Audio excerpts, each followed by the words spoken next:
Halloween night, a night filled not only with spooky costumes and echoing laughter. Sometimes, the darkness of this festive night hides terrible secrets that no one dares to speak of. In 1986, at an ancient Jewish school, the death of a boy named Chaim Weiss became a haunting story far beyond any legend. An unsolved mystery, a silent shadow that still lingers. Today, we'll uncover the chilling tale of the silent ghost of Halloween night, a truly terrifying story not for the faint of heart. Chapter 1: Halloween night. The wind howled through the old windows, gently rattling the silver-gray curtains in the dormitory of Yeshiva school. It was Halloween night in 1986, but there were no signs of ghosts, costumes, or the cheerful laughter of children. Only an eerie silence, as if all the students in the school had collectively stopped breathing. Chaim Weiss, 15 years old, lay motionless on his bed. He flipped through his familiar prayer book, but his mind was elsewhere. Chaim had always been a good, obedient, and diligent child. But tonight, something felt off. An unsettling feeling crept into his every nerve. He didn't know why, but it felt like someone was watching him from the shadows. The door was closed, and the dim hallway light barely illuminated his faint reflection on the wall. Chaim sat up, listening, but all he could hear was the steady breathing of his roommates. He took a deep breath, trying to shake off the irrational thoughts. Maybe I'm just tired, he reassured himself, but he couldn't deny that his heart was racing, as if bracing for something terrible. The night grew deeper. Chaim eventually drifted off to sleep, and the distant noises outside began to fade. But before long, he was jolted awake. This time, he was certain he wasn't dreaming. The room felt unnervingly cold, and thin gusts of air seemed to seep through the window that had been tightly shut before he went to bed. Everything was still silent, but something was there. He could feel cold breath against his ear, an invisible yet very real presence. His body froze, cold sweat dripping down his forehead. He wanted to scream, but his throat tightened, trapping any sound. Then, a soft click came from the corner of the room. The window suddenly creaked open, moving gently as if pushed by an invisible hand. There was no wind, nothing that could explain it. Chaim's wide eyes stared into the dark void outside the window, his heart pounding against his chest. A cold draft swept through, causing the curtains to flutter. But that wasn't all. In the dense blackness of the night, something was staring back at him. He couldn't see it clearly, but he knew it was there. Something not of this world. Something that had been waiting a long time, choosing tonight to reveal itself. Chaim jumped up, trying to rush toward the door, but his legs felt glued to the ground. His whole body stiffened, unable to move.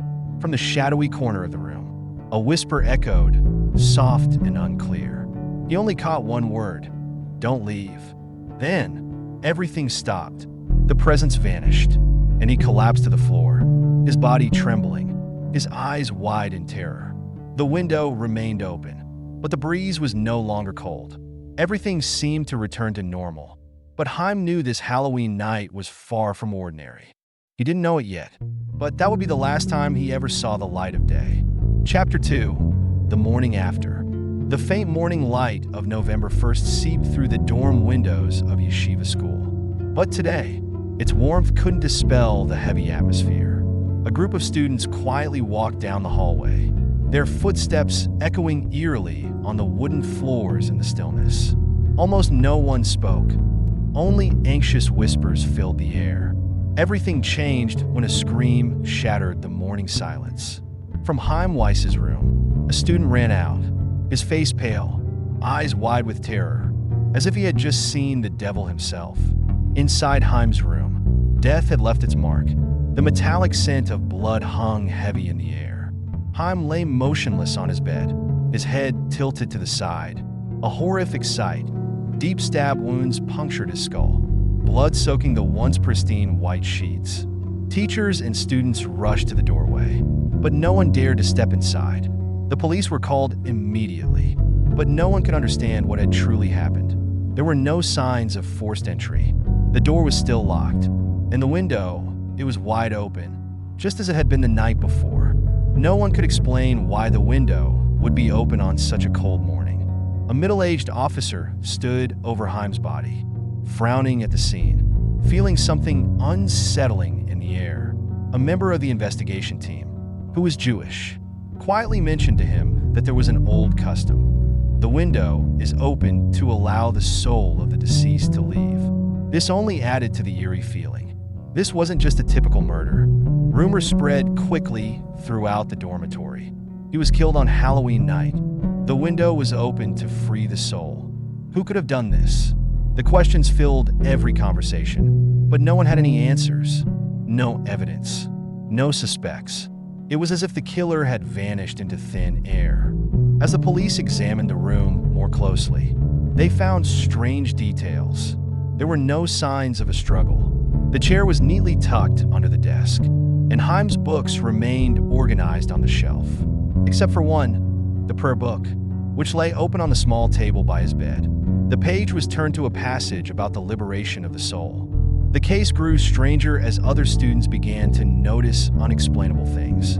Some started hearing footsteps in the middle of the night. But when they went to check, the hallways were empty. Chaim's door would swing open whenever someone passed by, even though no one had dared enter the room since his death. The older teachers at the school began whispering about strange events from the past. Unsolved deaths the school had quietly buried. But no one spoke aloud. No one wanted to admit that something was deeply wrong within the old walls of yeshiva. One night, after the school had fallen asleep, a teacher heard Chaim's window opening once again. Trembling, he approached the door, gripping the key tightly in his hand. But he decided not to unlock it. Something inside the room chilled him to his core. He knew that if he opened the door, he might never escape what waited inside. And then, just hours later, Chaim's window opened once more. Ghost stories began spreading among the students. They claimed that each night, Chaim still wandered the halls, searching for the truth about his death. Some even swore they had seen him standing at the end of the corridor, staring at them. But when they turned back, he had vanished. Chaim's presence lingered, as though he was waiting for something that never came. The atmosphere at yeshiva grew increasingly heavy. A mystery loomed, not just surrounding Chaim's death, but also what the school was hiding. And now, it seemed everyone was living under the shadow of a curse yet to be unraveled. Chapter 3: Strange Rituals. The night had long fallen, but the dim light from the hallway lamps cast eerie shadows on the cracked walls of the dormitory. Since Chaim Weiss's death, a perpetual gloom hung over yeshiva school. Something lingered in the darkness, lurking in every corner, every sound. Students still heard soft footsteps at night, Chaim's door mysteriously opening and closing, and the window, which always seemed to open each night, despite everyone swearing they had closed it tightly. One of the school's teachers, Mr. Rubin, was well-versed in Jewish rituals. He often stood in front of Chaim's door, his hand resting on the doorframe, but he never dared to enter. Something was very peculiar about the boy's death, and even more so, about someone opening that window. It wasn't a random act. The person who opened the window clearly knew the custom that allowed a deceased person's soul to leave. But why would someone silently perform this ritual, especially when no one knew the killer's identity? One afternoon, Rubin sat with a group of curious students who couldn't shake the horrors of that tragic event. Leading this group was Daniel, one of Chaim's closest friends. Daniel couldn't bear the haunting memories of his friend's death without seeking answers. Every night was a repeating nightmare, where Chaim's figure would appear in his mind, silent and full of sorrow. Daniel needed to know, had to know, what truly happened that Halloween night. Rubin began explaining the Jewish customs related to death. He talked about how a soul could become trapped between two worlds if the proper rituals weren't performed. Opening the window was part of a ceremony to allow the soul to find its way out. But something was wrong. Rubin believed that someone had tried to manipulate this ritual. But for what purpose? He wasn't sure. Daniel asked, if someone opened the window to release Chaim's soul, why is he still here? We can all feel his presence. Rubin fell silent for a moment, his eyes distant, because, he whispered, maybe Chaim's soul doesn't want to leave. Something might have kept him here. or worse, called him back. An eerie silence suddenly filled the room. The students exchanged fearful glances. The thought that something darker than death was at work in the school sent chills down their spines. But the question remained: who opened the window? And why? Obsessed with finding the truth, Daniel began investigating the events leading up to Chaim's death. He approached other students, asking if they had noticed anything strange that night. Piece by piece, fragments of information began to surface, but nothing fully made sense. Shadows in the hallways, whispers with no source, and a window that refused to stay closed. It all felt like a cruel game orchestrated by some unseen force. Then, one night, when everyone had fallen asleep, Daniel was awakened by a strange sound coming from Chaim's room. This time, it wasn't just footsteps or a creaking door. It was a whisper, clearer than ever before. A deep, cold voice, as if giving orders. Daniel quietly crept down the hallway, gripping a small flashlight tightly. He approached Chaim's room, his heart pounding in his chest. The door was closed, but he could feel something was off inside. He took a deep breath and pushed the door open. The door let out a long creak as it slowly swung inward. Inside the room, his flashlight beam illuminated the wall where the window stood wide open. And then he saw it, a dark figure standing silently beside Chaim's bed. Not a person, but not quite a spirit either. It stood motionless, its back turned to Daniel, as if waiting for something. Daniel stepped back, his eyes wide in terror. The shadowy figure slowly began to move, turning around, and the moment Daniel met its gaze, he felt a coldness pierce through his body, a deep, primal fear, as if all the evil in the world had gathered in that single moment. Then, the deep voice spoke again. No one has left this place. Chaim is still here. Chapter 4, The Hidden Truth. After that terrifying night, Daniel couldn't shake the image of the dark figure he had encountered in Chaim's room. It wasn't just a lost soul, it was something darker, more dangerous, as if it had existed long before Chaim ever set foot in the school. The next day, Daniel approached Mr. Rubin, his eyes heavy with exhaustion and fear still clinging to him. "You have to help us." Daniel's voice trembled. "Something is controlling everything. It's in this school, and I feel that Chaim wasn't the first victim." Rubin listened in silence, but the confusion and worry in his eyes were undeniable. He had suspected this for a long time, but no one dared to speak about it. Yeshiva school had stood for decades, with many dark secrets buried deep within its old walls. But recent events had caused those secrets to resurface. Rubin knew he could no longer sit idly by. He and Daniel began searching through the school's old records. In a dusty, cobweb-covered storage room, they found a faded, time-worn journal. It was the diary of a teacher who had worked at yeshiva during the 1960s, a man who was no longer spoken of. As they flipped through the pages, Rubin and Daniel were horrified to learn the truth about what had happened in the past. According to the diary, several mysterious disappearances had occurred at the school. Each incident shared a chilling pattern. All the victims were exemplary students, obedient and devout in their faith, people, just like Chaim, who had no reason to be targets of violence. And all the disappearances occurred around the same time, each fall, often near Halloween. What was even more disturbing was how skillfully these disappearances had been covered up.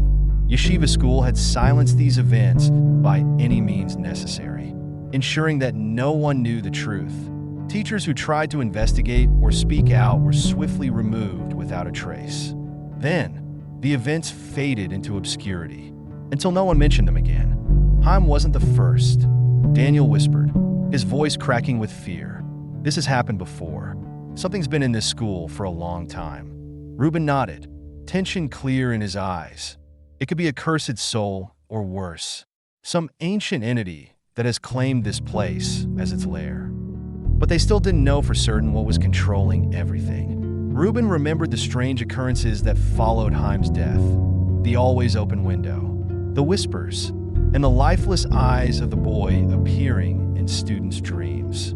He believed Chaim's soul was being held captive, unable to leave. One night, Daniel decided to take a bold risk. He couldn't let fear control him any longer.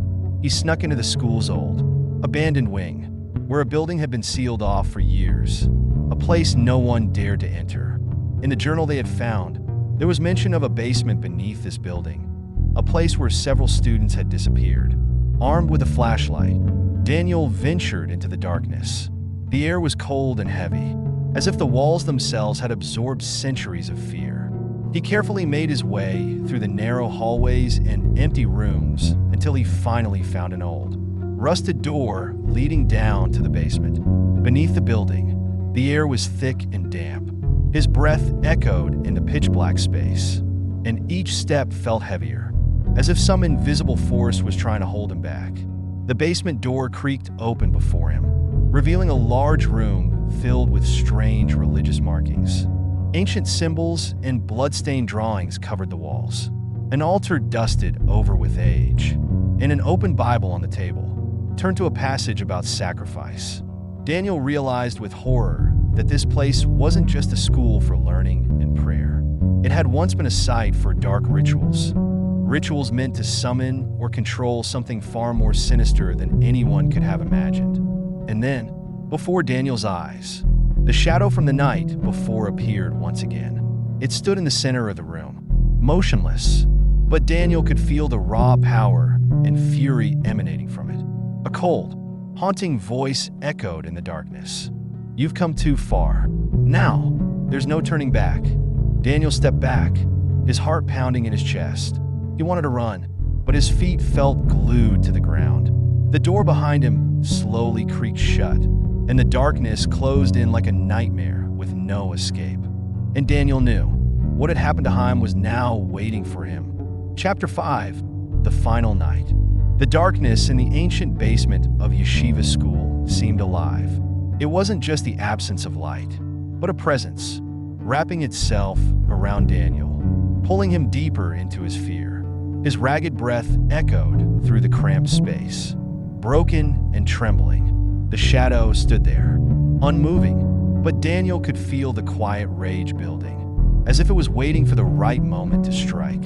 Daniel tried to back away, but he stumbled and fell. His flashlight hit the floor, its flickering beam casting eerie reflections on the walls covered with strange symbols.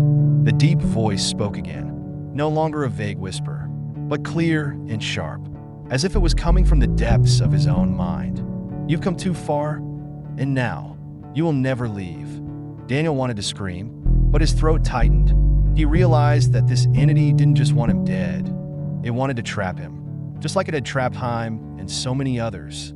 Lost souls, forever caught between this world and the next, bound to the school by a curse no one fully understood. Cold and despair enveloped Daniel, as though he had been pulled into an endless spiral of horror with no way out. But then, in the thick darkness, Daniel saw something, a faint light from far away, weak but real. He remembered what Reuben had said about the ritual to free souls. The window was always open. That was the key. He couldn't fight the shadow, but if he could free Chaim's soul, maybe this nightmare would end. With one final burst of energy, Daniel bolted toward the light, racing through the darkness as if running from death itself. The shadow's cold laughter echoed through the basement. But Daniel didn't stop. He pushed open the basement door and sprinted down the school's freezing hallways. The corridor seemed endless, but he knew he couldn't look back. If he did, he knew he'd be caught. Finally, he reached Chaim's room. The window was still open, cold air gusting in, carrying the mist of the night. Daniel, breathless, grabbed his flashlight and shone it toward the corner of the room. The shadow was there, watching him, but it didn't move closer. It was as though something invisible was keeping it at bay. Daniel realized the open window was what had prevented Chaim's soul from being fully imprisoned, and it was the shadow's only weakness. With all the strength he had left, Daniel began reciting the prayer that Reuben had taught him. Every word echoed through the room, shaking the very air. The shadow began to wail, a ghastly scream filling the room as it lost its power. It shrank, becoming a faint figure, as though being drawn toward the open window. Daniel kept reciting, each word carrying his fear but also his resolve. And then, with one final, blood-curdling scream, the shadow was torn apart and vanished into the night beyond the window. The wind howled, and Daniel collapsed to the floor, gasping for air. He knew he had won, but the cost had been high. As Daniel stood up, the room felt unusually peaceful. The oppressive, heavy atmosphere was gone. Chaim's soul had been freed. He could no longer feel his friend's presence. But that was a good thing. Chaim had finally left, and the shadow no longer controlled the school. But as Daniel turned to leave the room, a strange chill ran down his spine. Behind him, the window quietly closed, but this time, it didn't open again. And so, the silent ghost of Chaim Weiss has finally vanished. But has everything truly ended? The dark secrets of Yeshiva school, the trapped souls, may still be lurking somewhere, waiting for the right moment to return. Halloween, with its innocent facade, always hides the most terrifying things in the shadows.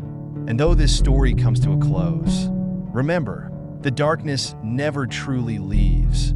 Are you sure you'll be safe this coming Halloween? If you found this story chilling and captivating, make sure to like the video and subscribe to the channel for more mysterious and terrifying tales. Don't forget to hit the notification bell so you'll always be updated with the latest content. Thank you for watching, and we'll see you in the next spine-chilling story.